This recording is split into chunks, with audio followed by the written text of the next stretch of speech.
नमस्कार दोस्तों, education study hub में आपका स्वागत है। और हम आज जो मार्केट के अंदर ट्रेड मिले, मार्केट हर साइड आप चार्ट के माध्यम से देख रहे हो कैसे उस मार्केट ने अप पे अप हर एक डाउन फ्लो दिया, डाउन फ्लो के बाद में एक अप दिया, वापस छोटा सा एक डिप दिया और उस हर डिप के बाद में आप चार्ट में देख रहे हो मॉर्निंग में डाउन ओपन हुआ, फिर एक अप आया, उसके बाद एक डिप दिया, फिर देखो कंटिन्यू थोड़ा थोड़ा अप डाउन हो रहा है। तो उससे पहले आप देखते हैं, हम ये डाउन जोन्स की बात करते हैं कि वो जब मार्केट अपना ओपन हुआ उससे पहले बहुत डाउन था, लेकिन वो डाउन्स के बाद में वो वापस अप हो गया। उसके बाद उसने एक डिप दी, लेकिन उसका जो लेवल था टूटने का वो अपने उस लेवल से वापस एक अप मूव आया और उस अप की वजह से ही मार्केट अप होता गया और अपने वाले मार्केट को सपोर्ट मिला। तो इसके अंदर कौन था? डाउन जो था। इसकी हम लाइन को देख सकते हैं। अभी अपने वाले मार्केट में यदि वैसा ही हुआ कि ये एक अपना मार्केट का चार्ट है, चार्ट में देखो हर डीप आया, डीप के बाद में एक अप आता गया और अप हर डीप को क्रॉस करता गया। और जब भी मार्केट में ऐसा हो तो आपको समझ जाना चाहिए कि हर डीप के बाद में यदि अप आ रहा है, उसको क्रॉस कर रहा है, तो आपको वहाँ पे सेलिंग में नहीं रहना है, बाइंग अपॉर्चुनिटी मिलती है। और मार्केट के अंदर जब भी ट्रेड करो तो ऐसा लगा के ही ट्रेड करना। मैंने पिछले वीडियो में आपको टारगेट 9480 बताया है, लेकिन वो टारगेट बहुत लंबा है, लेकिन मैंने आपको एक एसएल बताया था 1050। तो उस एसएल तक मार्केट जाता है, डीप आएगा, ऊपर जाए। तो मार्केट का अपना एक रोज़ का व्यू वर्क है, अप होना, डाउन होना, एक डीप आना, एक वापस अप आना। तो आप जो मार्केट में देख रहे हो कि हर डीप, हर अप, हर लेवल मार्केट में आपको देखने को मिलेंगे। जहाँ पे भी प्रॉफिट बुक करने का यदि मौका मिले तो वहाँ पे हम लोगों को प्रॉफिट बुक करना चाहिए। ये एक मार्केट का सिस्टम है कि मार्केट को समझना अलग बात है, मार्केट को करना अलग बात है। क्योंकि मार्केट के अंतर्गत हर अप और डाउन के अंतर्गत, हर फ्लो के अंतर्गत आपको डिप के अंदर दिखेगा कि हाँ मार्केट किस वे में चल रहा है। तो ये मार्केट की अपनी अपनी पॉसिबल स्टडीज़ हैं। यदि किसी ने आज मॉर्निंग में डाउन ओपन हुआ तो किसी का यदि सेल था तो प्रॉफिट बुक करके जा सकता था। हर अप के बाद में एक डीप आया तो वहाँ पे भी वो अपना प्रॉफिटेबल जो भी ट्रेड होता वो बुक कर सकते थे। अभी हम बात करते हैं आज जो डाउन जोज, वो अभी क्या चल रहा है? अभी डाउन जोज 200 पॉइंट डाउन चल रहा है और अपना मार्केट बंद उस टाइम में ऊपर था। तो कल निफ्टी कुछ भी ओपन हो सकता है, नीचे में ओपन हो सकता है। नीचे में यदि निफ्टी ओपन होता है तो आप यदि उसकी बात करते हैं, लेकिन उससे पहले हमें ये डाउन जोज के यदि टेक्निकल के बारे में बात करते हैं। ये देखो कि डाउन जोज यदि ये जो अपना लेवल है, डाउन जोज का जो सपोर्ट लेवल है, यदि ये 25,600 का, 25,600 का यदि ये ब्रेक करता है तो डाउन जोज में 1000 तक का डीप आएगा और इस डीप के अंदर अपना निफ्टी भी सब्सक्राइब नहीं कर पाएगा। आप इस लाइन के आधार पर देख रहे हो कि ये डीप बहुत लंबा है, इस डीप को अपना वाला मार्केट भी सब्सक्राइब नहीं कर पाएगा। इसलिए इस डीप के अंतर्गत ये ध्यान रखना है कि हमें बाइंग साइड में कम रहना है, क्योंकि कोरोना की कोई पॉजिटिव न्यूज़ नहीं है। चाइना वाला कुछ चल रहा है तो उसकी कभी भी कोई भी बैड न्यूज़ आ सकती है। तो मार्केट की न्यूज़ फ्लो करने से पहले हमको ये देखना है कि मार्केट किस साइड में जा रहा है, मार्केट में क्या होगा और मार्केट में होगा तो कैसे होगा। इसलिए हम लोगों को मार्केट का हर व्यू, हर एंगल से मार्केट में रहना है। लेकिन इस जो आज का जो ट्रेडिंग सेशन में बाइंग बना है निफ्टी में 10050 के ऊपर, तो उसकी रैली 10,220 तक की जर्नी रहेगी। फिर भी अपना हो सकता है निफ्टी 10,176 तक ही जाएगा।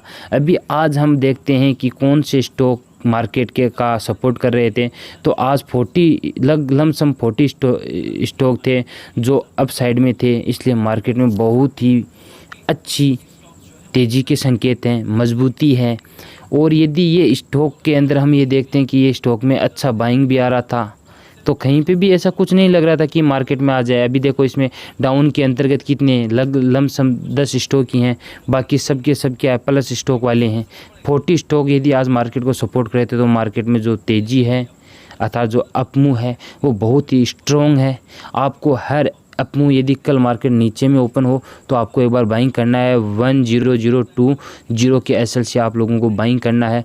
यहाँ से निफ्टी एक करो तो निफ्टी यदि डीप में एक हर डीप के ऊपर आपको बाइंग करना है निफ्टी के अंदर। और हर अप यदि हम बैंक निफ्टी की बात करते हैं, निफ्टी की बात करते हैं तो बाहर इस समय निफ्टी 50 के हर स्टॉक में बढ़िया तेज़ी है, क्योंकि सारे स्टॉक हैं वो उसको सपोर्ट कर रहे हैं। ख़ास बात है रिलायंस इसको बहुत अच्छी तरह सपोर्ट कर रहा है। रिलायंस में फुल तरीके की बाइंग है। हमने 621 के ऊपर बाइंग बोला था, टारगेट 1700 से लेकर 1800 तक का बताया, वो आने की कोशिश कर रहा है। तो मार्केट का व्यू भी वन साइड है, तो इसके अंदर हम कुछ नहीं देखो इन दोनों का। हम यदि जैसे अप और डाउन वाले स्टॉकों का चार्ट देखें तो क्या है, पूरे दिन आज मार्केट में ऐसा ही था कि 40 स्टॉक अप में थे, लम सम 10 स्टॉक थे वो डाउन में थे। तो ऐसा जब भी होता है तो मार्केट हमेशा ही अप ही रहेगा। यदि इसका विपरीत होता तो मार्केट डाउन रहता है। तो ये जब भी मार्केट में हो तो ये एक मार्केट का बहुत बढ़िया सिनारियो है। इस मार्केट की हमने बात कर ली कि मार्केट में क्या हुआ, कैसे हुआ, ये सब मार्केट के अंतर्गत होता रहता है, होगा आगे चलकर भी। और ये मार्केट का एक अपना व्यू है। ये क्या है, मार्केट का अपना व्यू है, क्योंकि हर डीप के बाद में जो बाइंग प्रेशर आता वो एक गुड लेवल था। मार्केट के अंदर सेलिंग से बाइंग में आना, बाइंग से सेलिंग में जो ना, यही तो मार्केट है। नहीं तो इस मार्केट में सब लोग टिप दे सकते थे। और अभी जो कोरोना की अपनी न्यूज़ आ रही है तो ये कोई बढ़िया न्यूज़ नहीं है। केवल इतनी आ रही है कि ये जो ब्राज़ील के अंदर है अभी वायरस आउटब्रेक हो गया है, वायरस वहाँ से निकल गया है। लेकिन चाइना से एक न्यूज़ ये भी आ रही कि चाइना में वायरस ने वापस एंट्री, मतलब वायरस वापस इंटर कर दिया है। तो ये एक बैड न्यूज़ भी है। तो ग्लोबल यदि हम यूएसए की बात करें तो वहाँ पे भी यदि यूएसए के अभी भी 20 स्टेज जो वहाँ के राज्य हैं वहाँ पे कोरोना डाउन में ही है। अभी हम बात करते हैं अपना निफ्टी का। हमने जो देखा पूरा अप साइड के अंदर मुंह है, नहीं ये है अपना बैंक निफ्टी था। तो बैंक निफ्टी आज जहाँ से चला है, बैंक निफ्टी आज जहाँ से चला है कि 20,750 के ऊपर बाइंग थी, उसका टारगेट 21,200 के आसपास था। तो वहाँ तक बैंक निफ्टी जाने की कोशिश कर रहा है।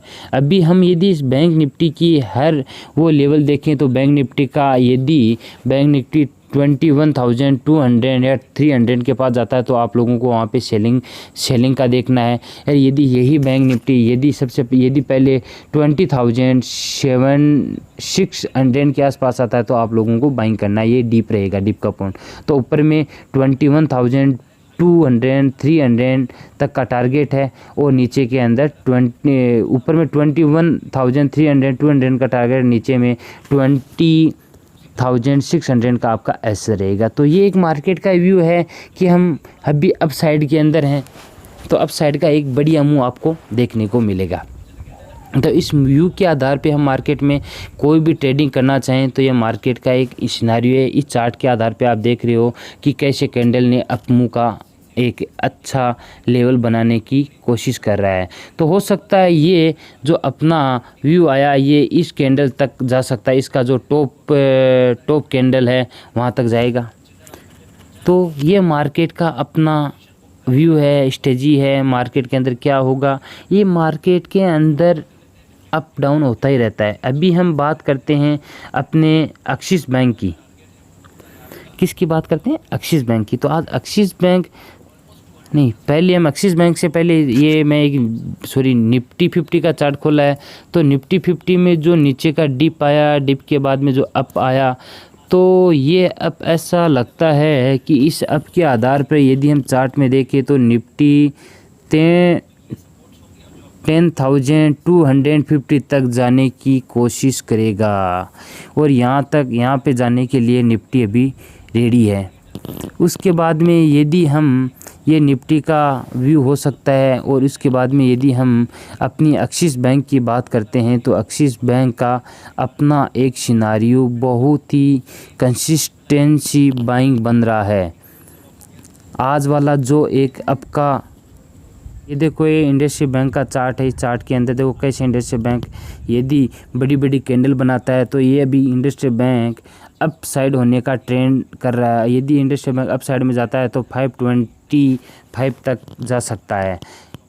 लेकिन यदि ये रिवर्स 483 यदि ब्रेक करता है, यदि देखो इसके अंदर आप कैंडल देखो, यदि यही 483 यदि ब्रेक करता है, क्या यदि ये यहाँ पे वापस ब्रेक करता है तो आप लोगों को यही बैंक सेल करने में मिलेगा। हाँ, आज के जो बाइंग सेशन के आधार पे ऐसा लग रहा है कि इंडस्ट्रियल बैंक के अंदर एक बाइंग आएगा और ये बाइंग का टारगेट कुछ खास नहीं लग रहा है। ये बाइंग के अंतर्गत ज़्यादा नहीं है। 512 वहीं तक इंडस्ट्रियल बैंक 525 तक जाएगा, तो वहीं तक आपको कुछ नहीं करना है।